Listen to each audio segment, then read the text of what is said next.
are standing at a hotel reception desk. You practiced this moment. You studied English for 3 years. You even rehearsed the exact sentences. The receptionist looks at you and asks one question, one simple question. Your mouth opens. Nothing comes out. Not one word. Not because you are not smart, because your brain was never trained to speak, only to understand. Today, that changes. Here is something most English learners never hear. Researchers who study language acquisition found that the average learner spends almost 90% of their study time reading, listening, and memorizing. Less than 10% of that time involves actually speaking. And that gap, that 10% gap, is exactly why your mouth freezes when it matters most. Understanding English and speaking English are two completely different skills. Your brain has been trained for one and almost never for the other. That is what we are fixing today. So why does this happen? Why can you understand a podcast, a movie, an entire conversation, but the moment someone speaks to you directly, everything disappears? That answer is coming, and it is going to change the way you think about every English study session you ever do again. My name is Emma, and this is the English Speaking Lab, the podcast for people who understand English but need to actually speak it. And joining me today, as always, is Alex. Alex, how are you doing? I am doing okay, Emma, but honestly, when you said that thing about the hotel, I felt that in my stomach because that has happened to me before, and it is not a good feeling at all. I was thinking about it and I realized I have been studying English for almost 3 years now, but sometimes I still freeze in simple conversations, and I do not understand why my brain just stops working in those moments. So I'm really happy we're talking about this today. And that feeling, that freezing, is exactly what this episode is about. Today, you're going to learn why it happens, and more importantly, how to stop it. We're going to talk about a method I call the sentence bridge system. I'm not going to explain it fully just yet, but here's what I will say. It's not another vocabulary list. It's not a grammar drill. It's something completely different. And once you understand how it works, you're going to wonder why no one ever taught you this before. Okay, you said sentence bridge system, and now I'm really curious because the way you said it makes it sound like something I've been missing, and I want to know what it is. Can you give us a small clue? I will give you one clue. It's about building, not memorizing. And the second clue is that your brain already knows how to do it. It just needs the right signal. But before we get there, we need to talk about the real reason speaking feels so hard. And that starts with a story. Alex, I think you know the one I mean. Yeah, I know exactly the story you mean, and I do not love telling it, but I think it is important for the people listening right now. I was in a real job interview, not a practice, a real one, and there were 4 people in the room sitting across from me, and they were all looking at me and waiting. The manager asked me one question. A simple question about my work experience. I knew the answer. I had practiced that answer maybe 50 times in my bedroom. But when I opened my mouth, nothing came out. My hands were sweating. I could feel it. My heart was going so fast I could hear it. I felt my face getting red and I could not stop it. And then they all looked at each other just for a second, but I saw it. And one of them, she just finished my sentence for me. She was trying to help, I know that. But in that moment, I wanted to disappear from that room completely. That was the worst moment I have ever had in English. Alex, thank you for sharing that. And I want every person listening right now to hear this. What happened to you in that room is not a language failure. It is not a sign that you are bad at English. What happened is called output blocking, and it is a completely normal response when the brain has been trained on input, reading and listening, but has almost no practice converting thoughts into spoken words under pressure. Your brain understood everything in that room. It just had no pathway built for producing language on demand. That is the real reason speaking feels hard, not lack of knowledge, lack of a specific mental pathway. Wait, so you're saying the problem is not the words I know or do not know? Because I always thought my vocabulary was the problem, and that's why I kept memorizing more words, and that should have fixed it.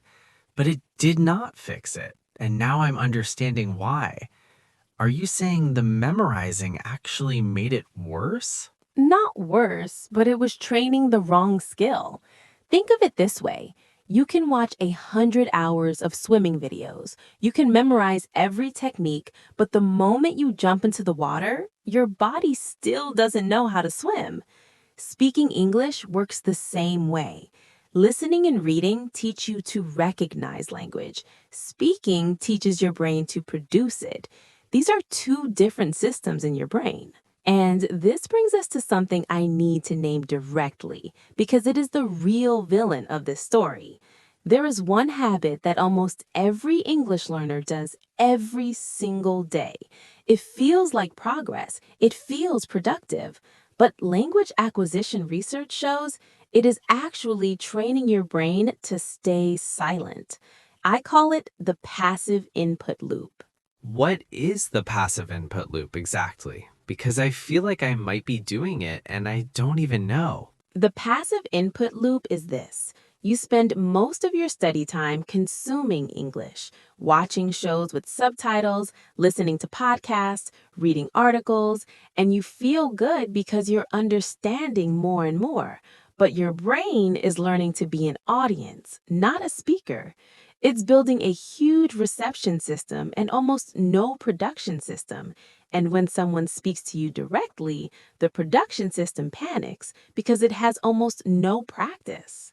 That's okay. That's really uncomfortable to hear because I've been doing that every single day for 2 years. I watch English shows every night. I listen to English music. I follow English accounts. And I thought I was building fluency, but now I'm hearing that I was building something different. So all that time, was it wasted? Not wasted at all. Your comprehension is strong because of that input, and comprehension is the foundation. But you need to add a new layer on top, and that layer is what the sentence bridge system is built for. You know, this reminds me of something that happened when I was traveling last year. And this one still makes me laugh a little, but it was painful at the time. I was at a restaurant, and the waiter was standing right next to my table, waiting, pen in hand, just waiting. And I wanted to order something, but I couldn't find the English word for the sauce I wanted. I knew what it looked like, I knew what it tasted like, I knew everything about it, but the English word just wasn't coming. And the waiter kept standing there, and the silence got longer and longer. And I ended up just pointing at the menu and saying, "This one," like a child. I understood everything the waiter said to me. I just couldn't say what I needed to say. And I thought, that's the whole problem right there in one moment. That's exactly the problem, and it has a name.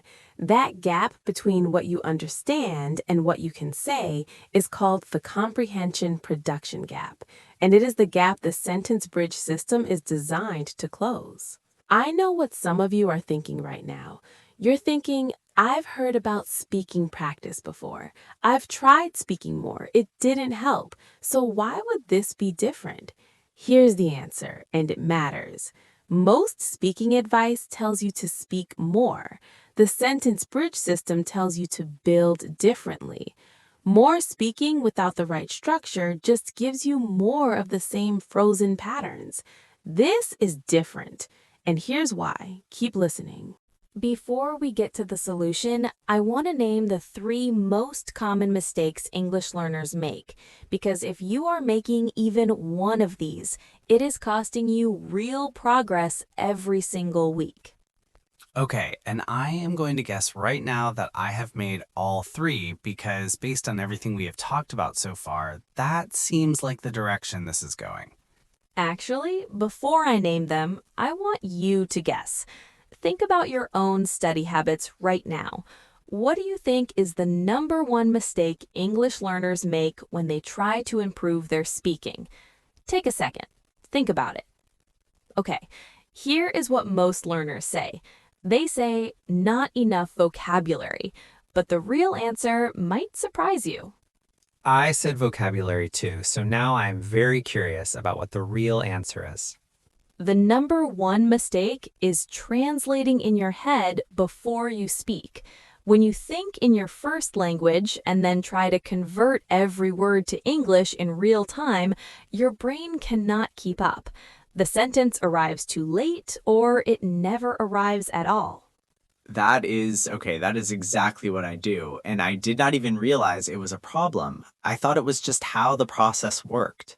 So when I'm trying to say something, I think it in my language, then I try to find the English words, and by the time I have them, the moment is already over, or I've lost confidence and I don't say anything.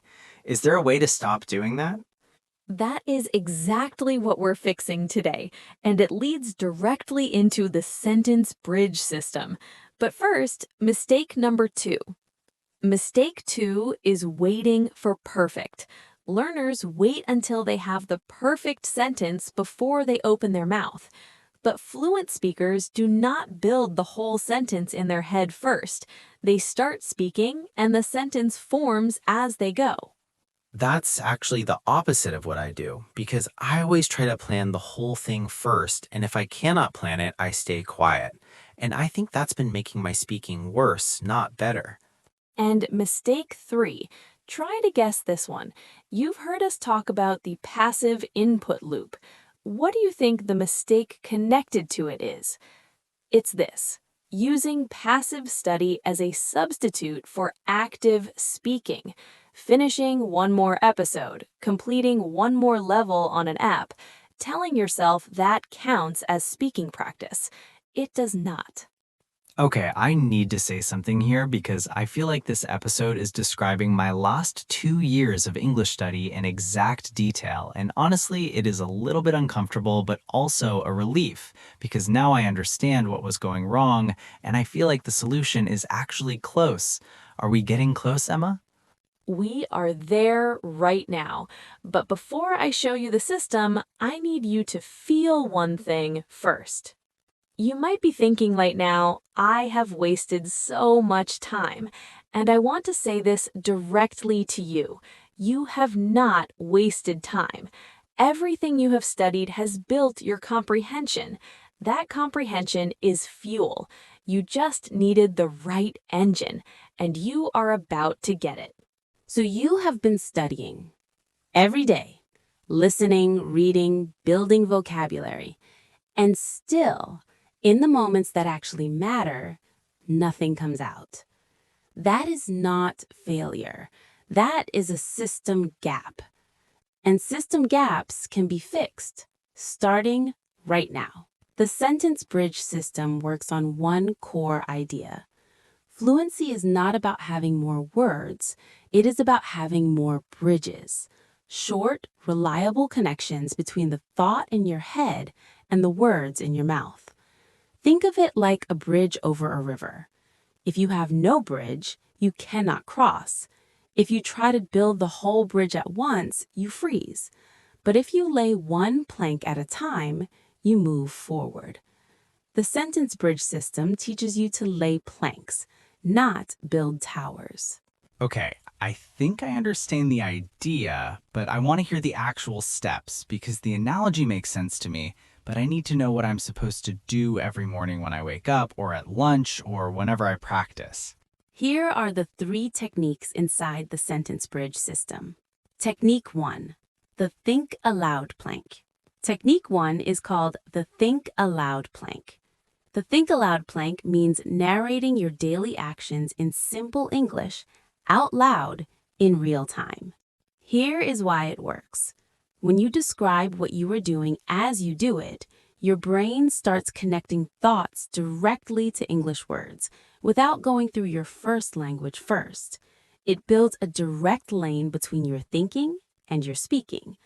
Over time, that lane gets faster. 3 steps.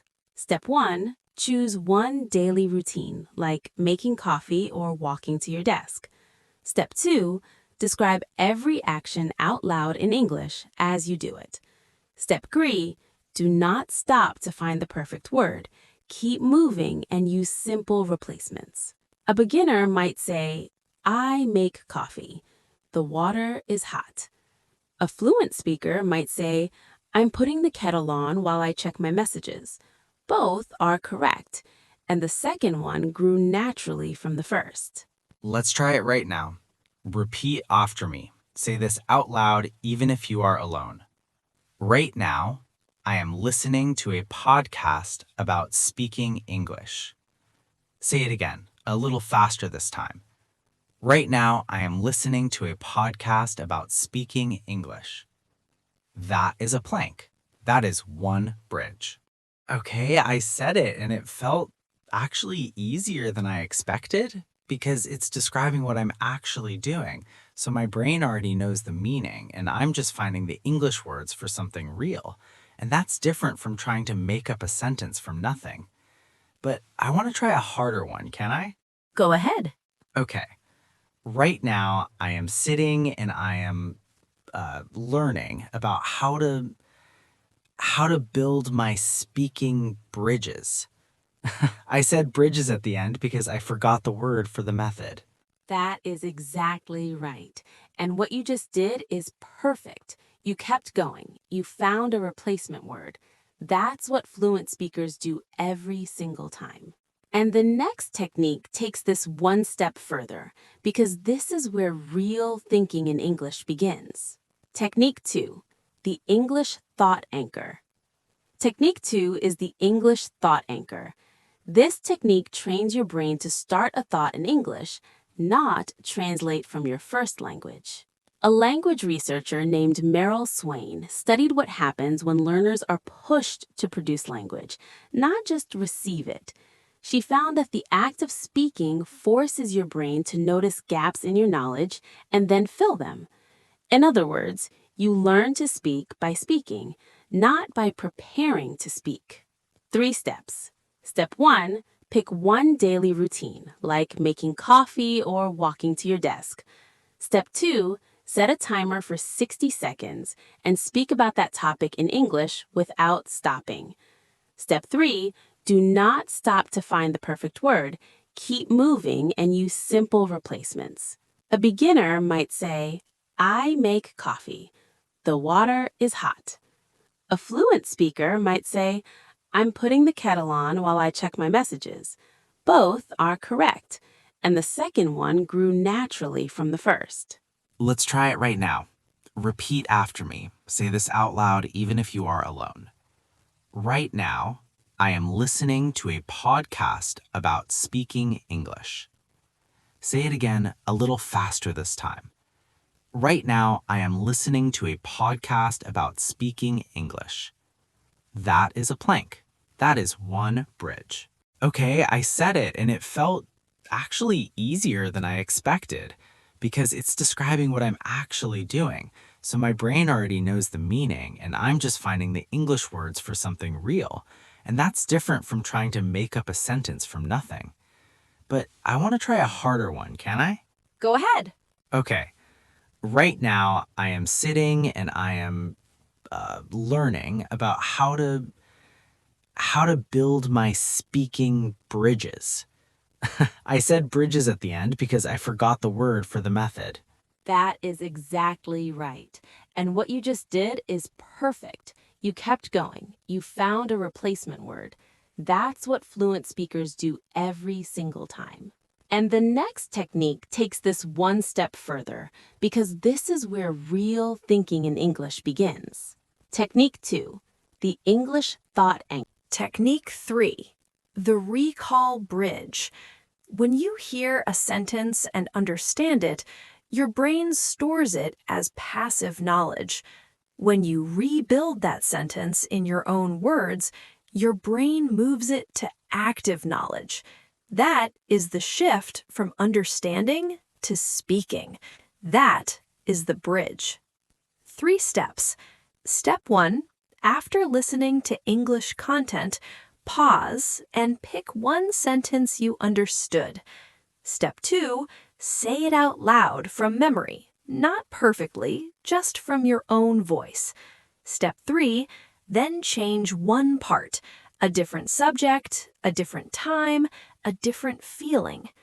A beginner might say, "She went to the store," to "I went to the office."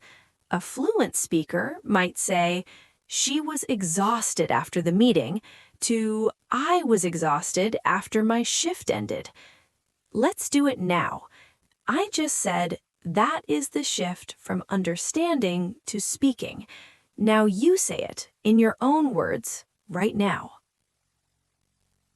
Whatever you said, that is a recall bridge. You just moved a sentence from passive to active. I said, that is the moment when you go from knowing English to actually using it. Is that a good version? That is excellent, and you made it your own. That is exactly right.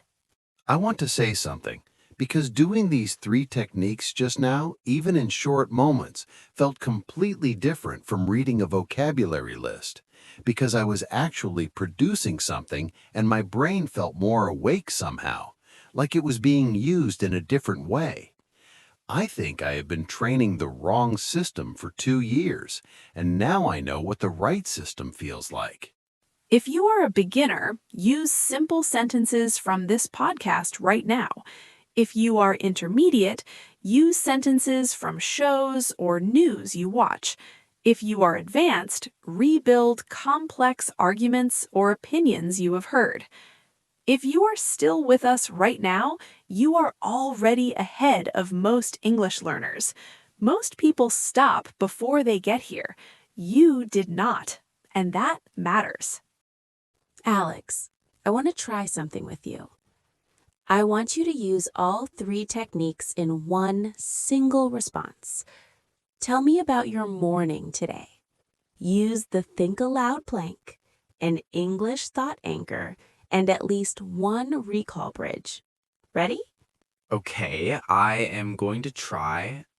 This morning I woke up and I made coffee and the kitchen was very quiet and I was thinking about this episode actually. I was feeling, I want to say hopeful, but also a little unsure because starting something new always feels like that.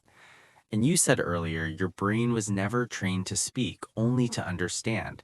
And I was thinking about that and I want to say, this morning, my brain was finally starting to understand what it needs to practice. How was that? Alex, that was outstanding. You used all 3. You narrated, you anchored a thought in English, and you rebuilt one of my sentences in your own voice. That is the sentence bridge system working in real time. I am not going to pretend that was easy because it was not. I had to slow down and I lost a word in the middle and I used "I want to say" as a bridge, but it came out and that feels really different from the interview moment I described earlier. That moment I had nothing. Right now I had something. You were not broken in that interview room. You were never broken. You were trained on the wrong system. Now you have the right one. And every single person listening right now, you chose to keep going when you could have stopped. You are not a passive listener anymore. You are a builder, and builders move forward one plank at a time. Before we move to the recap, everyone listening, do this right now. Say this sentence out loud in your real voice, wherever you are. I am learning to think in English, and I am already doing it. Say it one more time, louder this time. I am learning to think in English, and I am already doing it. That sentence is yours now. It is not a study sentence. It is a true sentence. I know some of you are thinking, that exercise felt too easy. And if it felt easy, good. That is the point. Fluency is not built in difficult moments. It's built in simple moments repeated until they become automatic. Do not dismiss easy wins. Stack them. They become real fluency faster than you think. Okay, let's bring it together. Alex, can you tell me the 3 techniques we covered today? Yes, the first one was the Think-Aloud plank, which is narrating what you were doing out loud in English so your brain stops translating and starts connecting. The second one was the English thought anchor, where you start your thoughts in English instead of your own language first, and you use bridge phrases like the thing that or I mean when you lose a word. And the third one was the recall bridge, which is taking a sentence you understood and rebuilding it in your own voice, so it moves from passive knowledge to something you can actually use. Perfect. And what is the name of the system that holds all 3 together? The sentence bridge system, and it works because it trains your brain to produce language, not just receive it. Here's the truth about fluency. You don't find it by listening more. You build it by speaking more. And for me, studying English gives you fuel. Speaking English is how you drive. If this episode helped you today, following the podcast means you'll never miss a new one. And there's a very specific reason to come back next time. If you're done with passive learning, if you're ready to actually speak, type one word right now in the comments. Just one word, ready. That's your commitment. That's your first plank. The people who finished this episode are the ones who chose differently, not because they're smarter, because they chose to keep going when it was easier to stop. That's you, right now. We solved one huge problem today, the gap between understanding and speaking. But Emma, you mentioned earlier there's another hidden reason people freeze, and we didn't fully cover it today. We did not. And that reason is something most learners never discover because it has nothing to do with vocabulary, grammar, or speaking practice. It's something happening inside your brain in the moments before you speak. We're covering that in the next episode, and if what we talked about today made sense to you, that next one will change everything. I will be here, and I think a lot of people listening will be too. See you then.